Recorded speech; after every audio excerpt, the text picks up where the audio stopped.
Depuis la nuit des temps, le loup hante l'imaginaire humain. Présent à la fois comme un symbole de sauvagerie et de noblesse, il incarne une dualité qui fascine les civilisations du monde entier. Comment un simple animal a-t-il pu devenir l'une des figures les plus puissantes du mythe et de la peur collective? Que ce soit dans les forêts épaisses d'Europe, les steppes d'Asie ou les grandes plaines d'Amérique du Nord, partout où l'homme et le loup ont coexisté, des récits empreints de mystère sont nés. Le loup est à la fois le compagnon fidèle et le prédateur impitoyable, celui qu'on admire et celui qu'on redoute. Cette ambivalence a nourri des histoires de métamorphoses terrifiantes, d'être capable de franchir les frontières du règne humain et animal. À travers cette vidéo, nous plongerons dans ces légendes qui ont survécu au siècle, façonné des croyances, et encore aujourd'hui inspirent les œuvres de fiction moderne. Le loup, et plus encore le loup-garou, n'ont jamais cessé de captiver notre imagination. Mais pourquoi cette créature, parmi tant d'autres, continue-t-elle de nous obséder? Bien avant que les récits médiévaux ne façonnent l'image populaire du loup-garou, les premières civilisations avaient déjà tissé des liens entre l'homme et la bête. Les mythologies anciennes regorgent de figures capables de se métamorphoser, brouillant la frontière entre nature humaine et animalité. Le besoin de comprendre ou de justifier l'inconnu de la nature sauvage a engendré ces récits fascinants. En Mésopotamie, l'une des premières mentions de transformation humaine en animal apparaît dans l'épopée de Gilgamesh, l'un des plus anciens récits littéraires de l'humanité. Selon l'histoire, la déesse Ishtar aurait puni un ancien amant en le transformant en loup, symbole d'isolement, de rejet et de trahison. Ce châtiment cruel ancre déjà l'idée que la transformation en loup est une malédiction, une dégradation de l'essence humaine due à la faute ou à la transgression. En Grèce antique, la lycanthropie prend des racines plus profondes. Le mot lui-même dérive du mythe de Lycaon, roi d'Arcadie. Selon la légende, Lycaon, par défiance envers Zeus, aurait servi au dieu un plat à base de chair humaine. Horrifié, Zeus aurait abattu sa colère divine sur le roi en le transformant en loup, condamnation éternelle pour sa barbarie. Ce récit ne se contente pas d'expliquer la naissance du mythe du loup-garou, il fait aussi écho à une angoisse plus universelle, celle de voir l'homme se déshumaniser par ses propres actes, franchir une limite irréversible. Hérodote, le père de l'histoire, évoque également dans ses écrits la tribu des Neuriens, vivant au nord de la Scythie. Selon ses dires, les membres de cette peuplade mystérieuse avaient la capacité de se transformer en loup une fois par an, pour quelques jours, avant de retrouver leur forme humaine. Certains historiens pensent qu'il s'agissait de pratiques chamaniques impliquant des rituels de transformation symbolique. D'autres y voient l'écho d'un respect particulier pour le loup, considéré comme totem protecteur ou guide spirituel. Plus à l'est, dans les traditions scandinaves, le loup est une figure ambivalente, mêlant terreur et puissance. Sifenrir, le gigantesque loup enchaîné, est destiné à provoquer la fin du monde lors du Ragnark. Il existe aussi des récits de berserkers et d'Ulfednar, guerriers capables de canaliser la rage animale. Revêtant des peaux de loup, entrant en transe sur les champs de bataille, ils étaient redoutés autant qu'admirés. Leur capacité à transcender les limites humaines pour incarner la force brute les apparentait presque à des demi-dieux. En Afrique, les légendes de métamorphoses animales abondent également. Les sociétés animistes décrivent souvent des hommes-lions ou des hommes-hyènes, où la transformation sert à incarner des forces spirituelles ou à punir des comportements déviants. En Asie, les récits de loups mystiques capables d'enseigner la sagesse ou de punir l'arrogance humaine rappellent cette dualité entre respect et peur. Dans les Amériques, les chamans d'Amérique du Nord rapportaient des voyages spirituels sous forme animale, notamment de loups ou de coyotes, traduisant une fusion entre l'âme humaine et l'esprit animal. Le motif de la métamorphose universelle semble traduire des angoisses fondamentales.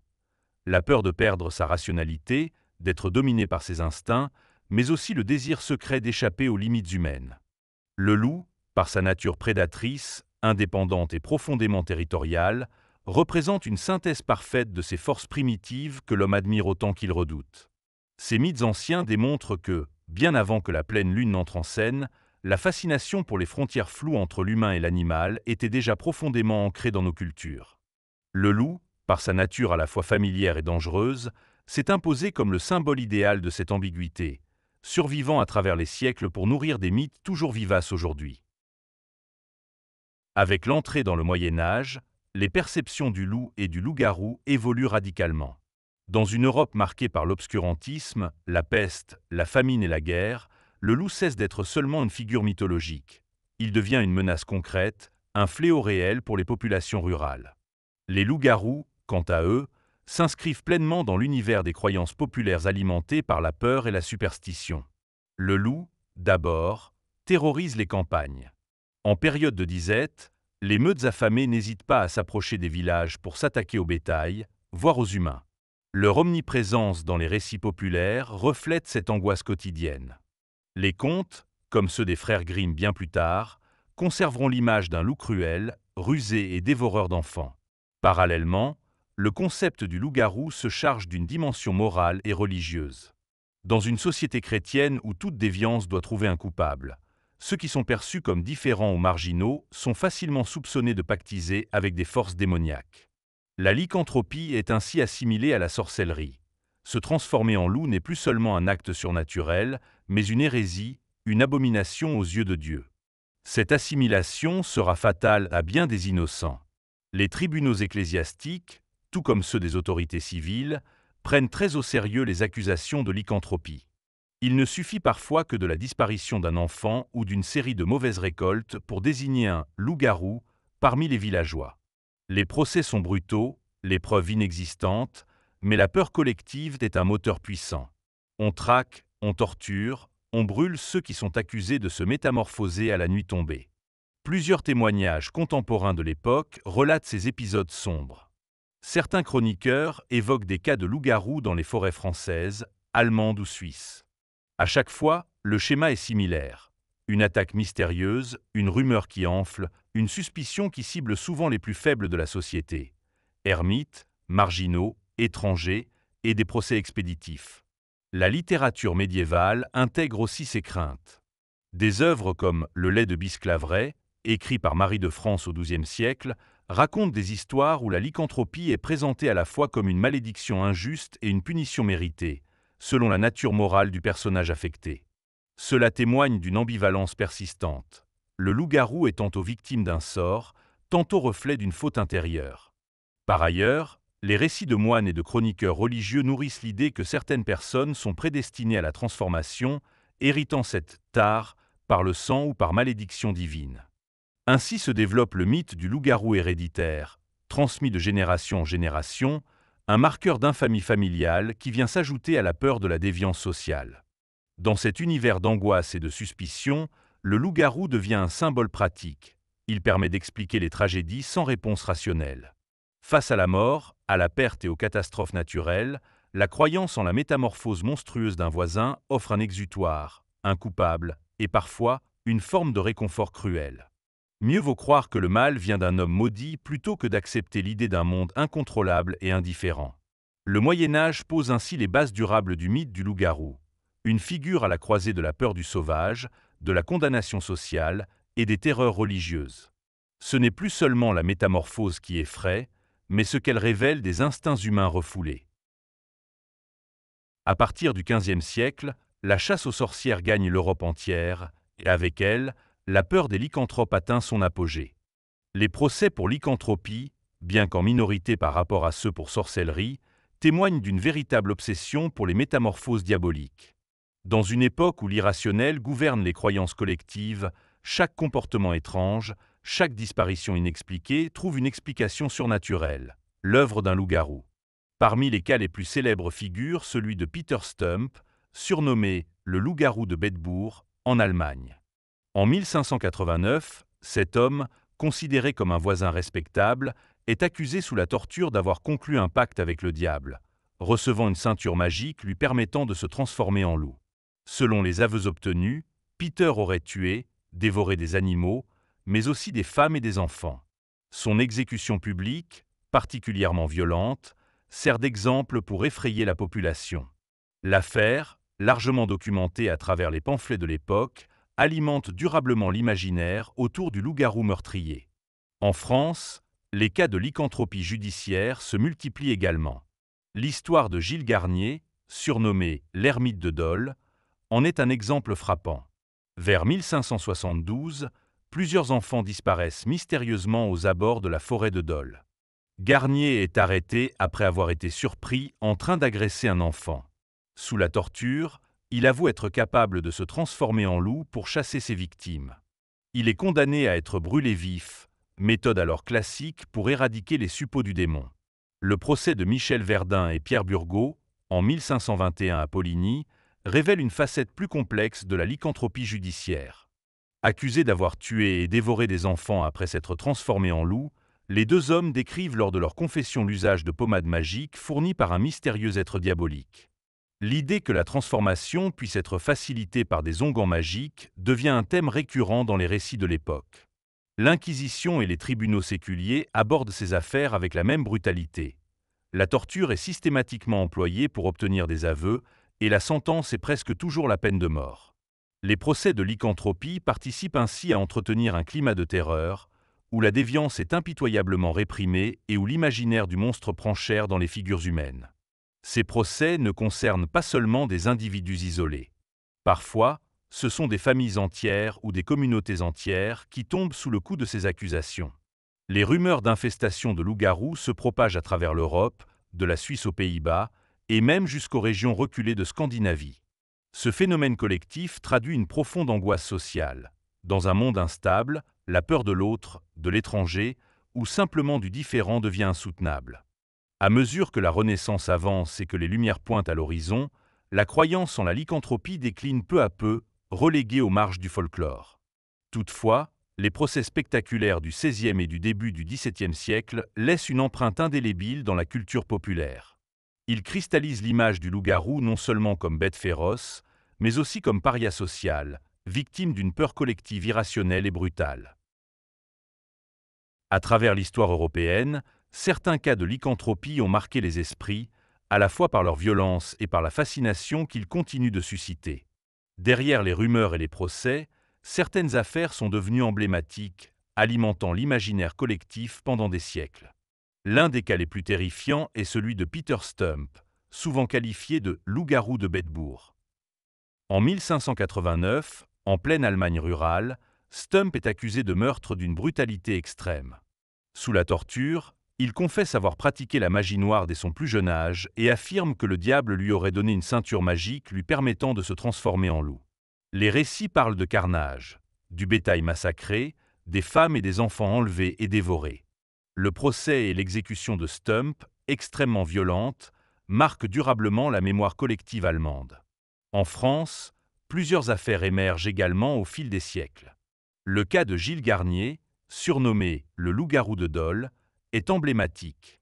Dans les années 1570, des enfants disparaissent près de la forêt de Dole. Garnier, un ermite vivant en marge de la société, est arrêté, et sous la torture, il avoue s'être transformé en loup pour traquer et tuer ses victimes. Il est condamné à être brûlé vif, une sentence commune pour les crimes considérés d'origine démoniaque. L'affaire Garnier témoigne de la manière dont isolement social et angoisse collective peuvent engendrer des procès à charge.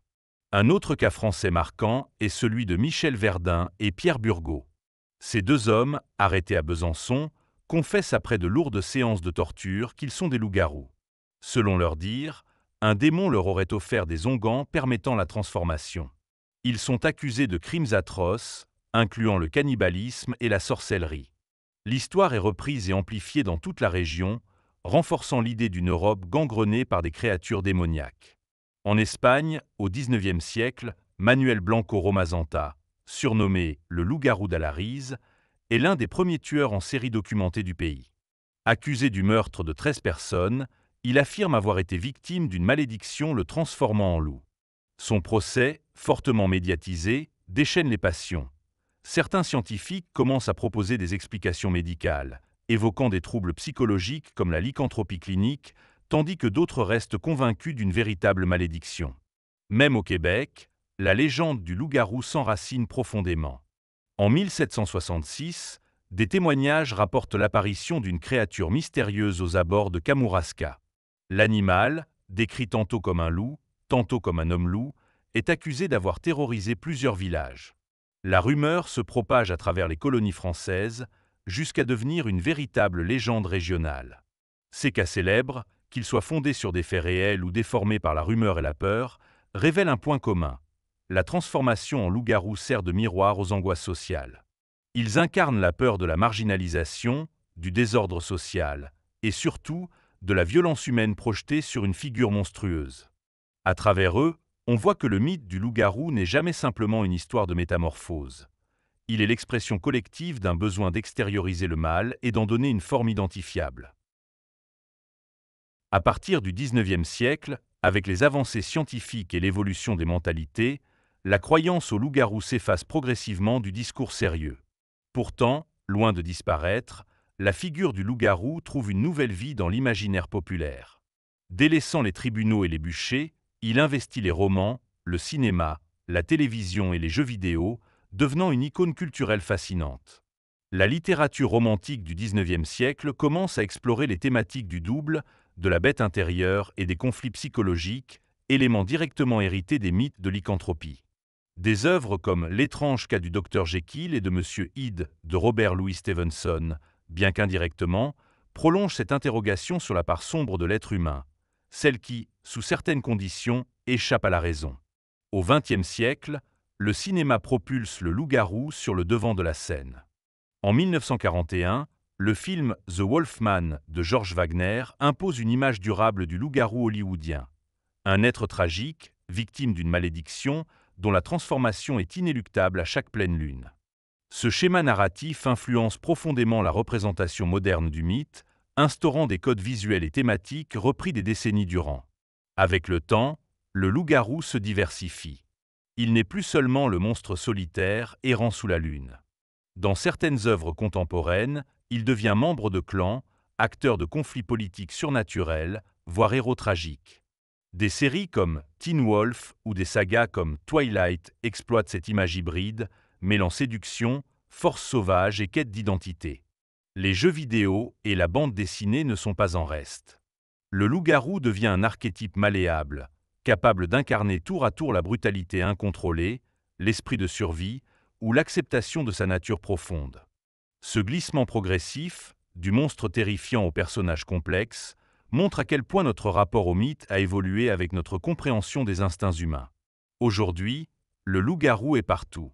Il hante nos écrans, nos livres, nos jeux et même nos chansons.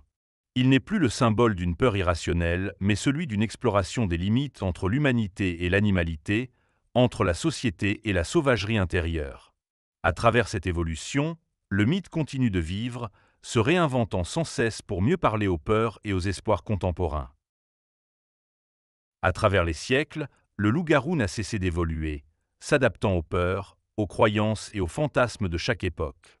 De créature maudite hantant les nuits médiévales à symbole introspectif des luttes intérieures modernes, il incarne notre fascination pour ce qui échappe à notre contrôle. L'instinct, la violence, la transformation. Le mythe du loup-garou est plus qu'une simple histoire de métamorphose. Il interroge les limites de notre humanité, explore la frontière ténue entre la civilisation et la sauvagerie. Dans un monde de plus en plus rationnel, il reste un rappel puissant que, malgré nos avancées, une part de nous demeure profondément connectée à la nature, à l'animalité, au mystère. Aujourd'hui encore, qu'il s'agisse de récits ancestraux ou de fiction contemporaine, le loup-garou continue de fasciner, d'inspirer et de terrifier. Son histoire n'est pas seulement celle d'une créature fantastique. C'est celle de nos peurs les plus profondes et de notre désir inavoué de franchir les limites de notre condition humaine. Si ce voyage dans l'univers des loups et des loups-garous vous a plu, n'hésitez pas à vous abonner à la chaîne et à liker la vidéo pour ne rien manquer des prochains récits fascinants.